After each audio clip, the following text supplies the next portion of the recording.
I've got my TBL songs table in my database, and I've got a genre here. I'll put some sample data in. Let's just have a quick look. If I say where genre equals house, if you do a quick count, you'll see there's 4 house tracks here. And if I just apply that, I only get 3 house tracks. And of course, the issue is that the data is bad. You can see this one here says huos.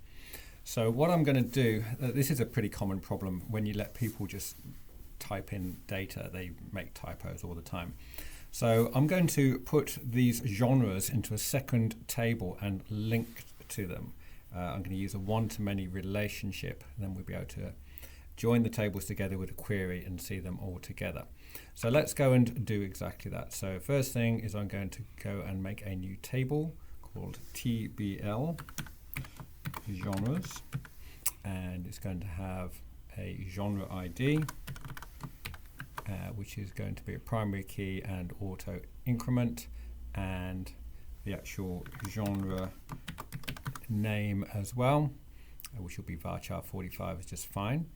So apply that, and then let's go and put a couple of genres in, and genre ID, the first one is going to be house, and the second one is going to be grunge. Apply that, apply, finish. So see, house is genre ID 1, grunge is genre ID 2. So if I now go back into TBL songs, quick look at that, I'm going to change this, so anything that's house is a 1, anything that's grunge is a 2, 1, 1, 2, 2, 1. So that's all good. We've now got this referring to that other table. However, there's a slight problem here in that this is still text. It's still a varchar 45 field. It's not an integer. And if I'm going to link it to this other genres table with that number, that is a numeric field. So what I'm going to do, I'm going to apply that, put that in there. That's fine. It is just text though.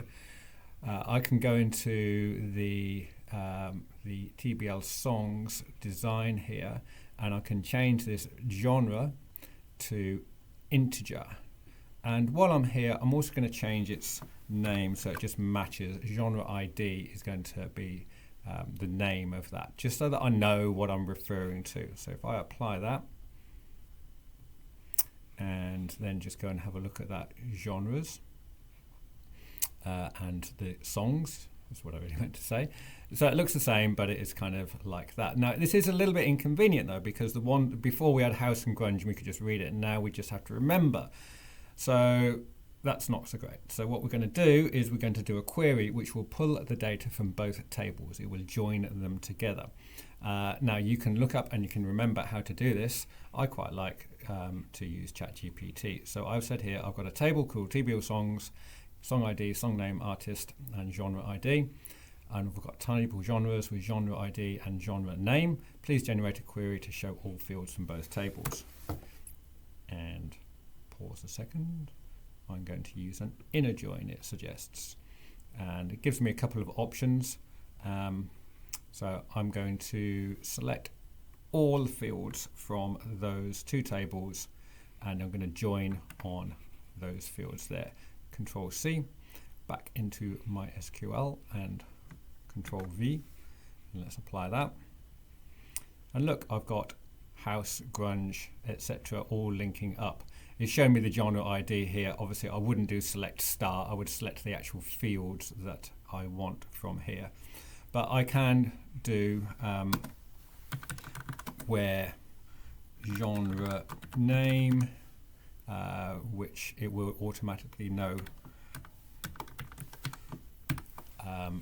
that I am referring to the genre name field here, and I've got all 4 of them come through correctly. They're all house tracks. Okay, so linked table, genres and songs. Just to use the correct terms, the genres table, the primary key is the genre ID, and in the songs table, genre ID is the foreign key because it's referring to a value in another table. So just remember, this is the foreign key, and this genre ID here is the foreign key. I think that's an old version of the table. Yep, genre ID here is the foreign key, and the one in the actual genre table is the primary key. Got it. Done.